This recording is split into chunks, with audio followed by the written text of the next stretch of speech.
नमस्कार, मैं वसंत रावल ज्योतिष विद्या ज्ञान चैनल के अंदर आज मैं आपको बताने आया हूं मीन लग्न की कुंडली के अंदर भाग्य का विचार कैसे किया जाता है। मीन लग्न की कुंडली के अंदर आज मैं आपको 15 प्रकार के अलग अलग नियम बताने आया हूं और इन नियमों के आधार पर हम लोग ये सुनिश्चित करते हैं कि व्यक्ति का भाग्य कैसा होगा, व्यक्ति कितना नसीबदार होगा। तो आइए शुरू करते हैं। अगर कुंडली के अंदर यहां पे 12 नंबर लिखा हो तो समझ जाना ये मीन लग्न की कुंडली है। भाग्य का विचार करने के लिए हम लोगों को नवम भाव का अध्ययन करना पड़ता है। तो चलिए शुरू करते हैं। मीन लग्न की कुंडली के अंदर नवम भाव के अंदर मंगल स्वगृही होकर बैठा हो तो ऐसे व्यक्ति को मंगल की महादशा, अंतरदशा, प्रत्यंतर दशा के अंदर धर्म, ज्ञान, आध्यात्म और भाग्य में बहुत ज्यादा वृद्धि होती है और व्यक्ति का भाग्य कदम कदम पर उसकी सहायता करता है और उसकी सभी मनोकामना की पूर्ति होती है। दूसरा, भाग्याधिपति मंगल धन स्थान के अंदर स्वगृही होकर बैठा हो तो भी ऐसे व्यक्ति को मंगल की महादशा, अंतरदशा, प्रत्यंतर दशा के अंदर धर्म, ज्ञान, आध्यात्म और भाग्य में बहुत ज्यादा वृद्धि होती है। साथ ही साथ ऐसे व्यक्ति को उत्तम कक्षा का कुटुंब सुख प्राप्त होता है, उत्तम कक्षा का धन सुख भी प्राप्त होता है। तीसरा नियम, भाग्याधिपति मंगल 11वें भाव के अंदर उच्च राशि में बलवान होकर बैठा हो तो भी ऐसे व्यक्ति को मंगल की महादशा, अंतरदशा, प्रत्यंतर दशा के अंदर धर्म, ज्ञान, आध्यात्म और भाग्य में बहुत ज्यादा वृद्धि होती है।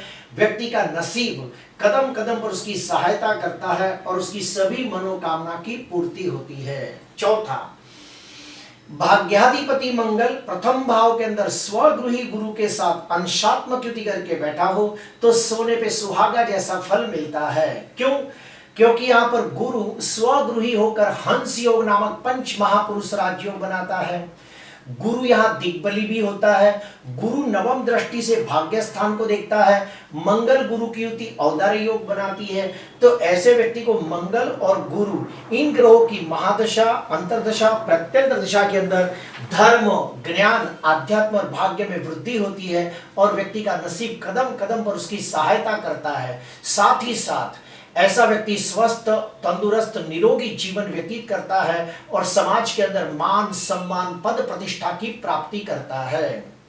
पांचवा नियम, भाग्याधिपति मंगल प्रथम भाव के अंदर पंचमेश चंद्र के साथ अंशात्मक युति करके महालक्ष्मी योग नामक राजयोग बनाता हो तो भी ऐसे व्यक्ति को चंद्र और मंगल इन ग्रहों की महादशा, अंतरदशा, प्रत्यंतर दशा के अंदर धर्म, ज्ञान, आध्यात्म और भाग्य में बहुत ज्यादा वृद्धि होती है और ऐसे व्यक्ति का भाग्य कदम कदम पर उसकी सहायता करता है। साथ ही साथ ऐसा व्यक्ति स्वस्थ, तंदुरुस्त, निरोगी जीवन व्यतीत करता है, उत्तम कक्षा का संतान सुख और विद्या सुख भी प्राप्त करता है। छठवां नियम, भाग्याधिपति मंगल तीसरे भाव के अंदर उच्च के चंद्र के साथ अंशात्मक युति करके महालक्ष्मी योग नामक राजयोग बनाता हो तो सोने पे सुहागा जैसा फल मिलता है। क्यों? क्योंकि यहाँ पर चंद्र उच्च का होता है, तीसरा भाव मंगल का कारक भाव है और मंगल अपनी 7वीं दृष्टि से स्वराशि को देखता है। तो ऐसे व्यक्ति को चंद्र और मंगल इन ग्रहों की महादशा, अंतरदशा, प्रत्यंतर दशा के अंदर धर्म, ज्ञान, आध्यात्म और भाग्य में बहुत ज्यादा वृद्धि होती है और व्यक्ति का भाग्य कदम कदम पर उसकी सहायता करता है। सातवां नियम, भाग्याधिपति मंगल भाग्य स्थान के अंदर स्वगृही बनकर लग्नेश गुरु के साथ अंशात्मक युति करके बैठा हो तो भी सोने पे सुहागा जैसा फल मिलता है। क्यों? क्योंकि नवम भाव गुरु का कारक भाव है और यहाँ पे भाग्याधिपति खुद स्वगृही है। मंगल गुरु की युति औदार्य योग बनाती है तो ऐसे व्यक्ति को मंगल और गुरु इन ग्रहों की महादशा, अंतरदशा, प्रत्यंतर दशा के अंदर धर्म, ज्ञान, आध्यात्म और भाग्य में बहुत ज्यादा वृद्धि होती है। साथ ही साथ ऐसे व्यक्ति को यात्रा, तीर्थ यात्रा, लंबी मुसाफरी के योग बनते हैं और उसकी सभी मनोकामना की पूर्ति होती है। आठवां नियम, भाग्याधिपति मंगल दसम भाव के अंदर दिग्बली होकर स्वगृही गुरु के साथ अंशात्मक युति करके औदार्य योग बनाता हो तो भी सोने पे सुहागा जैसा फल मिलता है। क्यों? क्योंकि यहाँ पर गुरु स्वगृही होकर हंस योग नामक पंच महापुरुष राजयोग बनाता है और मंगल दिग्बली होता है। तो ऐसे व्यक्ति को मंगल और गुरु इन ग्रहों की महादशा, अंतरदशा, प्रत्यंतर दशा के अंदर धर्म, ज्ञान, आध्यात्म और भाग्य में बहुत ज्यादा वृद्धि होती है। साथ ही साथ ऐसे व्यक्ति को समाज के अंदर मान, सम्मान, पद, प्रतिष्ठा, यश, जश, कीर्ति प्राप्त होती है। वैसा ही नियम है, भाग्याधिपति मंगल दसम भाव के अंदर दिग्बली होकर पंचमेश चंद्र के साथ अंशात्मक युति करके महालक्ष्मी योग नामक राजयोग बनाता हो तो भी सोने पे सुहागा जैसा फल मिलता है और ऐसे व्यक्ति का भाग्य कदम कदम पर उसकी सहायता करता है। व्यक्ति बहुत नसीबदार होता है और समाज के अंदर मान, सम्मान, पद, प्रतिष्ठा की प्राप्ति करता है। 11वां नियम, भाग्य स्थान के अंदर मंगल स्वगृही होकर बैठा हो और उसके ऊपर स्वगृही गुरु की नवम दृष्टि पड़ती हो तो भी ऐसे व्यक्ति का नसीब बहुत जोरदार होता है और भाग्य कदम कदम पर उसकी सहायता करता है और मंगल और गुरु इन ग्रहों की महादशा, अंतरदशा के अंदर उसे उत्तम कक्षा का सर्व प्रकार का सुख प्राप्त होता है और समाज के अंदर पद प्रतिष्ठा की भी प्राप्ति होती है। 12वां नियम, भाग्याधिपति मंगल भाग्य स्थान के अंदर स्वगृही होकर बैठा हो और उसके पर लग्नेश उच्च का गुरु अपनी पंचम दृष्टि से देखता हो तो भी सोने पे सुहागा जैसा फल मिलता है और व्यक्ति का भाग्य कदम कदम पर उसकी सहायता करता है। 13वां और आखिरी नियम, लग्नेश गुरु और भाग्येश मंगल आपस में एक दूसरे के घर में बैठकर परिवर्तन योग बनाते हो तो भी ऐसा व्यक्ति बहुत नसीबदार होता है और मंगल और गुरु इन ग्रहों की महादशा, अंतरदशा, प्रत्यंतर दशा के अंदर सर्व प्रकार के सांसारिक और भौतिक सुखों की प्राप्ति करके समाज में पद प्रतिष्ठा की प्राप्ति करता है।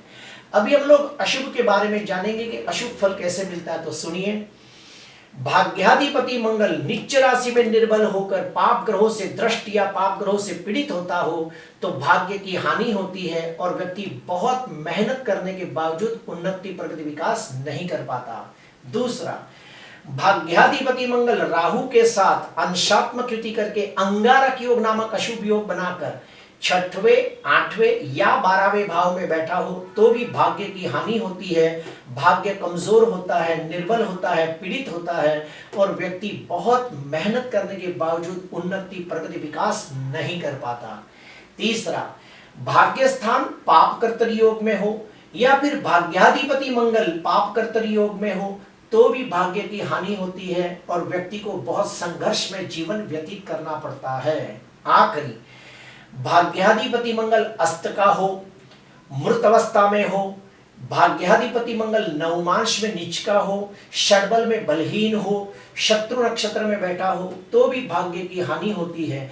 भाग्य स्थान के अंदर चंद्र ग्रहण, सूर्य ग्रहण, चंडाल योग, विष योग, ऐसे अशुभ योग बनते हो तो भी भाग्य की हानि होती है। अभी हम लोग जानेंगे कि अगर भाग्य कमजोर होता है तो उसके कौन से उपाय करें। तो सुनिए, अगर भाग्याधिपति मंगल नीच का न हो और 6वें, 8वें, 12वें भाव में न बैठा हो तो मंगल का रत्न मूंगा अवश्य धारण कर सकते हो। उसके बाद किसी विद्वान कर्मकांडी ब्राह्मण के हाथों से मंगल ग्रह की शांति पूजा करवा सकते हो।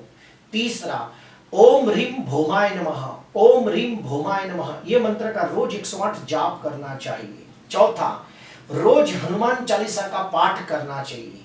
पांचवा, काल भैरव की पूजा करनी चाहिए। और छठवा, अपने भाई बहनों के साथ रिश्ता अच्छा बनाने का हमेशा प्रयास करना चाहिए। प्रिय दर्शकों, आज मैंने आपको बताया कि मीन लग्न की कुंडली के अंदर भाग्य का विचार कैसे किया जाता है। अगर आपको अच्छा लगा हो तो जरूर लाइक करना, सब्सक्राइब करना। नमस्कार।